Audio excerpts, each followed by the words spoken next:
नमस्कार, मी नीलाक्षी काळेसालके, संस्थापिका मातृगंध पुणे. खास मुलांसाठी मातृगंध घेऊन येत आहे. ज्योत्स्ना प्रकाशन प्रकाशित, पद्मिनी बिनीवाले अनुवादित सुप्रसिद्ध पुस्तक टागोरांच्या गोष्टी. ऐकूया नयनजोडचे ठाकूर. नयनजोडचे जमीनदार एकेकाळी बाबू म्हणून विशेष प्रख्यात होते. मात्र ही बाबूगिरी त्यांना सहजासहजी मिळत नसे.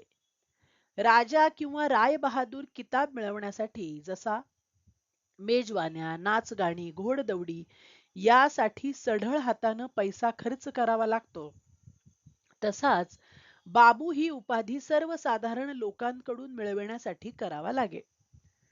नयनजोडचे हे जमीनदार त्यांच्या चैनी विलासी राहणीबद्दल फार प्रसिद्ध होते.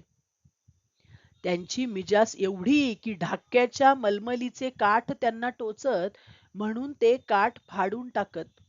लाख रुपये खर्च करून ते आपल्या मांजरांचा लग्न समारंभ साजरा करत. एकदा म्हणे कुण्या एका बाबूनं कुठल्याशा उत्सवात रात्रीचा दिवस करण्यासाठी हजारो दिवे पाजळले आणि आकाशात चांदीच्या जरीचे तंतू उधळून सूर्यकिरणांचा भास निर्माण केला. एवढं करूनही त्यांची ही बाबूगिरी वंश परंपरेने टिकून राहत असे असं मुळीच नव्हे. अनेक वातींच्या समईतलं तेल समईनच पिऊन अंधकार व्हावा, तशी या लोकांची गत होती. आमचे कैलासचंद्र राय चौधरी हे या नयनजोडच्या जमीनदारांचा शेवटचा तंतू. ते जन्माला आले तेव्हाच समईतलं तेल पार तळाशी गेलेलं. पुढे त्यांचे वडील वारल्यानंतर त्यांचा श्राद्धविधी त्यांनी इतक्या धामधुमीनं आणि बडेजावानं साजरा केला की लगेचच लोकात जाहीर झाली ती नयनजोडच्या जमीनदारांची दिवाळखोरी. सगळी इस्टेट त्यांना कर्जापायी विकावी लागली. जी काय थोडीफार शिल्लक राहिली तिच्यावर पूर्वीच्या वैभवाचा देखावा करणं कठीण होतं. त्यामुळे कैलास बाबू नयनजोड सोडून आपल्या मुलाला घेऊन कलकत्त्याला राहायला आले. त्यानंतरही तो मुलगा एका मुलीला मागे ठेवून कैलासवासी झाला. आता कैलास बाबू आणि ती नात असं दोघच उरले. कलकत्त्यात कैलास बाबू आमचे शेजारी होते. आमच्या कुटुंबाची हकीकत त्यांच्या अगदी उलट होती. माझ्या वडिलांची सगळी संपत्ती स्वकष्टार्जित होती आणि गरज असल्याशिवाय आपण एकही पैसा खर्च करत नाही याचा त्यांना अभिमान वाटत असे. ते कष्टकरी माणसासारखे कपडे करत आणि त्यांचे हातही कष्टकरी माणसाचेच होते. बाबू ही उपाधी आपल्या नावामागे लावण्याची लालसा त्यांना कधीच धरली नव्हती आणि त्याबद्दल मला त्यांचा नेहमी अभिमानच वाटत असे. मी त्यांचा एकुलता एक मुलगा होतो. त्यांनी मला चांगलं शिक्षण दिलं होतं. आयुष्यभर मानानं जगता येईल एवढा पैसा मला कष्टाविना आयता मिळाला, हे मी माझं भाग्य समजत होतो. गेलेल्या दिवसातील वैभवाच्या पोकळ आठवणी पेटीत जपून ठेवण्यापेक्षा कामाचे कागद जपून ठेवणं मला जास्त महत्वाचं वाटत होतं. आणि म्हणूनच आपल्या पूर्वीच्या वैभवाच्या बुडालेल्या बँकेच्या नावावर कैलास बाबू लंबे चौडे चेक चालवायचा प्रयत्न करत तेव्हा मला अतिशय राग येत असे. माझे वडील शारीरिक कष्ट करून पैसे मिळवत असल्यानं कैलास बाबू आम्हाला कमी लेखतात, ही गोष्ट तर मला असह्य होत असे. माझ्याखेरीज कैलास बाबूंचा कोणीच एवढा तिरस्कार करत नसे. खरं म्हणजे इतका निरुपद्रवी आणि सीधा साधा माणूस सापडणं कठीणच. ते लोकांच्या सुखदुःखाच्या प्रसंगी नेहमी उपस्थित राहत. शेजाऱ्यांच्या सर्व समारंभात सहभागी होत. लहानापासून म्हाताऱ्यांपर्यंत सर्वांची ते अगदी आस्थेनं हसतमुखानं विचारपूस करीत. कोणीही भेटलं की त्यांची प्रश्नांची सरबत्ती चालू. ठीक आहात ना? शशी ठीक आहे ना? आमचे दादा कसे आहेत? मधूच्या मुलाला ताप आल्याचं ऐकलं होतं, आता कसं आहे त्याचं? आणि हरिचरण बाबू, त्यांना तर फार दिवसात पाहिलं नाही, ते ठीक आहेत ना? आणि राखालचं काय चाललंय? आणि हो, तुमच्या घरातली बायका मंडळी वगैरे वगैरे. कैलास बाबूंना स्वच्छतेची आणि नीटनेटकेपणाची मोठी आवड. त्यांच्याकडे कपडे लत्ते फारसे नव्हते, तरीही त्यांचा पोशाख अगदी नीटनेटका असे. ते रोज आपले भारी कपडे उन्हात घालत असत. अंथरुणावरील चादरी, बसायच्या सतरंजा, गालिचे साऱ्यांना ऊन दाखवत आणि सगळे कपडे ब्रशनं साफसूफ करून घडी करून ठेवत. आपल्या छोट्याशा खोलीत त्यांनी होत्या त्या वस्तूंची घासून पुसून अशी छान मांडणी केली होती की ते पाहून वाटे त्यांच्याजवळ सजावटीसाठी अजून बरंच काही असावं. नोकर चाकर नसल्यामुळे पुष्कळ वेळा ते घराचं दार बंद करून स्वतःच आपल्या हातानं धोतर चुडून ठेवीत आणि उपरणं व सदऱ्यांच्या चापून चोपून घड्या करीत. जमीनदारीच्या काळातील अनेक मौल्यवान वस्तू घराबाहेर गेल्या होत्या, पण चांदीची गुलाबदाणी, अत्तरदाणी, सोन्याची थाळी, चांदीचा हुक्का, भारीपैकी शाल, त्या काळातले भरजरी अंगरखे आणि पगडी अशा काही वस्तू त्यांनी प्रयत्नपूर्वक वाचवून ठेवल्या होत्या. वेळप्रसंगी ते त्या वापरत, त्यामुळे नयनजोडच्या जमीनदारांची अब्रू राखली जाई. कैलासबाबू एरवी अगदी साधा माणूस होता.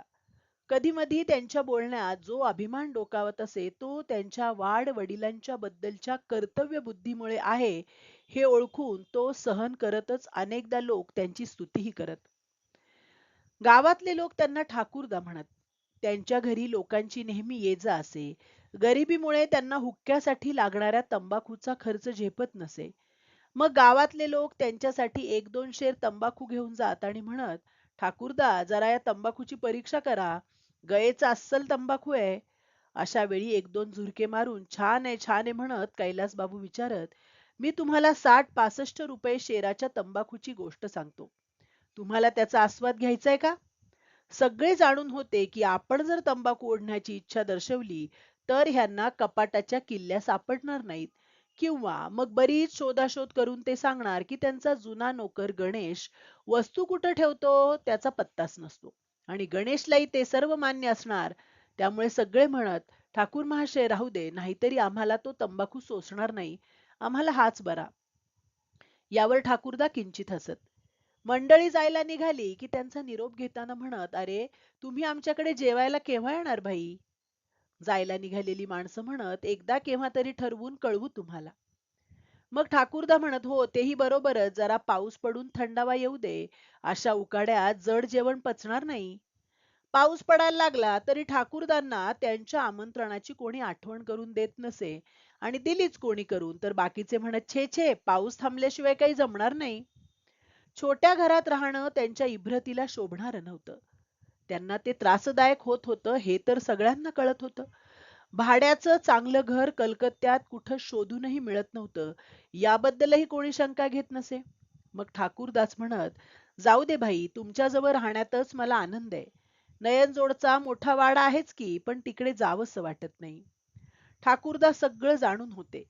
पूर्वीचं नयनजोडचं वैभव ते वर्तमान काळात असल्याचा भास निर्माण करत होते. इतरांनाही ते समजत होतं. जणू काही उभय पक्ष परस्परांची फसवाफसवी करत होते, पण हे सारं स्नेहाचं आणि प्रेमाचं लक्षण आहे हेही साऱ्यांना कळत होतं. मला मात्र या साऱ्या प्रकाराचा राग येई. मी लहान असूनही त्यांचं हे ढोंग एकदा उघडकीला आणावं असं मला फार वाटे. वास्तविक कैलासबाबू काही तसे मूर्ख निर्बुद्ध नव्हते. कामकाजात व्यवहारात लोक त्यांचा सल्ला आवर्जून घेत, पण नयनजोडच्या वैभवाबद्दल बोलताना मात्र त्यांना ताळतंत्र राहत नसे. त्यांनी कितीही अतिरंजित गोष्टी सांगितल्या तरी सारे ऐकून घेत, त्यामुळे त्यांच्या बढायांना सीमाच राहत नसे. त्यांची गंमत करण्यासाठी कुणी नयनजोडचं अतिशयोक्त वर्णन करू लागलंच तर तेही ते खरं मानत. आपल्यावर कुणाचा विश्वास बसत नसेल असा संशय त्यांना स्वप्नात सुद्धा येत नसे. कधी कधी मला वाटे की या म्हाताऱ्यानं स्वतःभोवती गतवैभवाचा एक कोट उभा केलाय. मनात येई की तोफा डागून हा कोट उद्ध्वस्त करावा. मला कैलास बाबूंबद्दल असं वाटण्यालाही काही कारण होतं. मी श्रीमंताचा मुलगा असून विद्यासंपन्न म्हणजे एम ए होतो. मी तरुण असून मला कोणतंही व्यसन नव्हतं की वाईट सवयी जडल्या नव्हत्या. वडिलांच्या मृत्यूनंतर सगळा कारभार हाती येऊनही मी सरळ मार्गी होतो. दिसायला असा होतो की स्वतःला सुंदर म्हटलं तर त्यात कुणाला बढाई वाटू नये की पोकळ अहंकार वाटू नये. एकूण काय तर बंगालमध्ये लग्नाच्या बाजारात माझा भाव चांगलाच होता आणि त्याला अनुसरूनच पुरेपूर वागायचं असं मी ठरवलं होतं. श्रीमंत बापाची सुंदर शिकलेली मुलगी वधू म्हणून मी पसंत करणार होतो. पुष्कळ वधूपिते माझ्या मागे लागले होते, पण अजून माझ्या पसंतीला कोणतीच मुलगी उतरलेली नव्हती. ठाकूरदांना एक नात होती. मी तिला खूप वेळा पाहिली होती. ती सुंदर आहे असं मला कधीच वाटलं नाही. तिच्याशी लग्न करण्याचे विचारही कधी माझ्या मनात आले नाहीत, आणि तरीही ठाकूरदांनी कुणाच्या तरी मध्यस्थीनं अर्थात स्वतः येऊन आपल्या नातीसाठी मला विचारावं, विनंती करावी अशी सुप्त इच्छा माझ्या मनात होती. ठाकूरदा आपल्या कोणा मित्राकडे बोलल्याचं माझ्या ऐकण्यात होतं की नयनजोडचे जमीनदार आपल्या मुलीसाठी मुलाकडे आपणहून प्रस्ताव घेऊन जात नाहीत. मग भले मुलगी आजन्म अविवाहित राहिली तरी आपणहून हा कुळाचार ते मोडणार नाहीत. हे ऐकून मला तर ठाकूरदांच्या वृथाभिमानाचा भयंकर राग आला आणि त्यांना एकदा चांगला धडा शिकवावा असं वाटलं.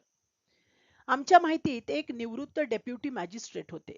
ते ठाकूरदांना चढवून सांगत की जेव्हा जेव्हा ते गव्हर्नरना म्हणजे छोट्या लाट साहेबांना भेटतात तेव्हा तेव्हा लाट साहेब आवर्जून सांगतात की या बंगाल प्रांतात वर्धमानचे राजे आणि नयनजोडचे जमीनदार बाबू ही दोनच काय ती खानदानी घराणी आहेत. हे ऐकून ठाकूरदा खुश होत असत. जेव्हा जेव्हा माझी किंवा डेप्युटी बाबूंची ठाकूरदांशी भेट होई तेव्हा तेव्हा ते चौकशी करत, छोटे लाट साहेब कुशल आहेत ना, मेम साहेबनी त्यांची मुलं कशी आहेत, लवकरच लाट साहेबांना भेटायला जायचे असंही ते म्हणत. पण ही गोष्ट कधीच प्रत्यक्षात येणार नाही हे आम्हाला माहित होतं. एके दिवशी सकाळीच मी ठाकूरदांकडे गेलो आणि त्यांना हळूच सांगितलं की मी काही कामासाठी गेलो असता मला लाट साहेब भेटले.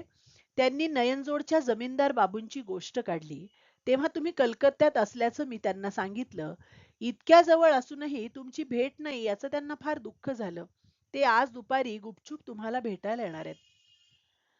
दुसऱ्या संबंधीची अशी एखादी गोष्ट कैलास बाबूंना अशक्य वाटली असती आणि त्यांनी ती हसण्यावारी नेली असती, पण हे सारं स्वतःबद्दल असल्यामुळे त्यांना ते अजिबात खोटं वाटलं नाही.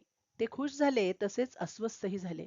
लाट साहेबांना कुठं बसवायचं, त्यांना काय द्यायचं, नयनजोडच्या जमीनदारीचा आब कसा राखायचा, काही सुचेनासं झालं.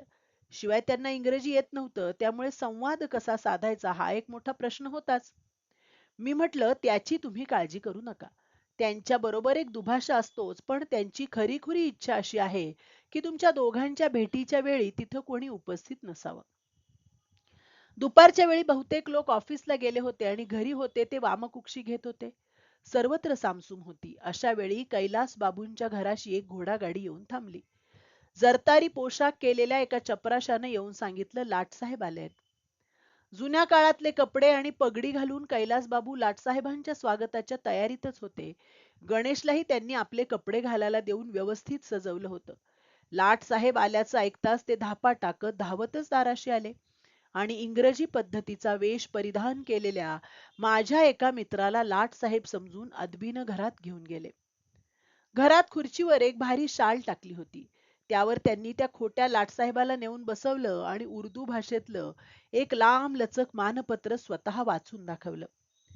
लाटसाहेबांना नजराणा म्हणून त्यांनी सोन्याच्या थाळीतून पराकाष्ठेनं जतन करून ठेवलेला वडिलार्जित अशरफींचा हार अर्पण केला. गणेश गुलाबदाणी अत्तरदाणी घेऊन हजर होताच. कैलास बाबू परत परत काकुळतीला येऊन सांगत होते, आपण नयनजोडच्या वाड्यात आला असता तर आपलं यथायोग्य स्वागत करता आलं असतं. इथे कलकत्त्यात मीच नवखा, पाण्याबरोबर फेकल्या गेलेल्या माशासारखीच माझी अवस्था वगैरे वगैरे. इंग्रजी पद्धतीची भली मोठी टोपी घातलेला माझा मित्र परत परत माना डोलावत बसला होता. घरात गेल्यावर डोक्यावरची टोपी काढायची हा इंग्रजी रिवाज, पण आपलं सोंग उघडकीला येईल या भयानं त्यानं ती काढली नव्हती. ठाकूरदा आणि त्यांचा वृथाभिमानी नोकर गणेश यांच्याशिवाय आणखी कुणी असतं तर हे ढोंग त्याच्या नक्की लक्षात आलं असतं. माझा मित्र 10 मिनिटं मान हलवत राहिला, मग मात्र तो उठला. ठरल्याप्रमाणे सोन्याची थाळी, अशरफींचा हार, खुर्चीवरची शाल, गणेशच्या हातातील अत्तरदाणी, गुलाबदाणी सारं पट्टेवाल्या करवी गाडीत नेऊन ठेवण्यात आलं. लाटसाहेबांची ही प्रथा कैलासबाबूंना परिचितच होती. मी जवळच्या खोलीत लपून बसून सारं काही पाहत होतो. हसू दाबून धरणं मला आता अगदी अशक्य झालं होतं. शेवटी पोटभर हसून घेण्यासाठी मी जरा दूरच्या खोलीत पळालो. समोर पाहिलं तर एका चौपाईवर आडवी पडून एक मुलगी स्फुंदून स्फुंदून रडत होती.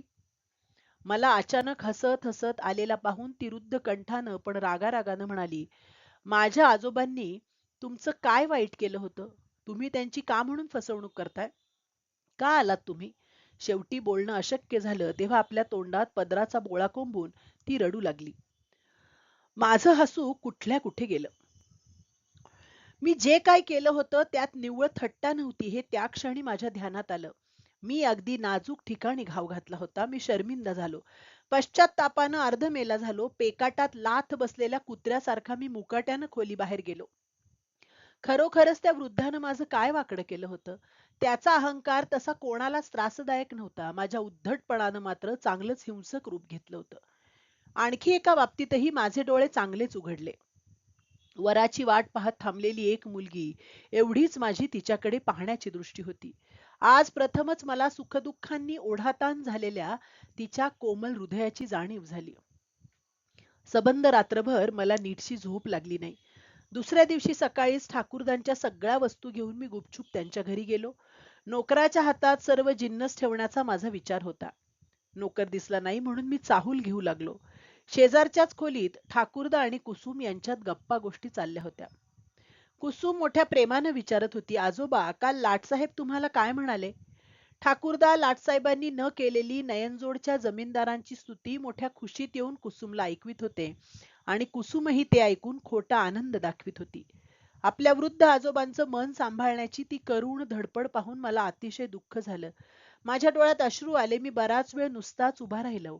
ठाकूरदा तेथून निघून गेल्यावर मी कुसुम जवळ आलो व सर्व वस्तू मुकाट्यानं तिच्या पुढे ठेवल्या.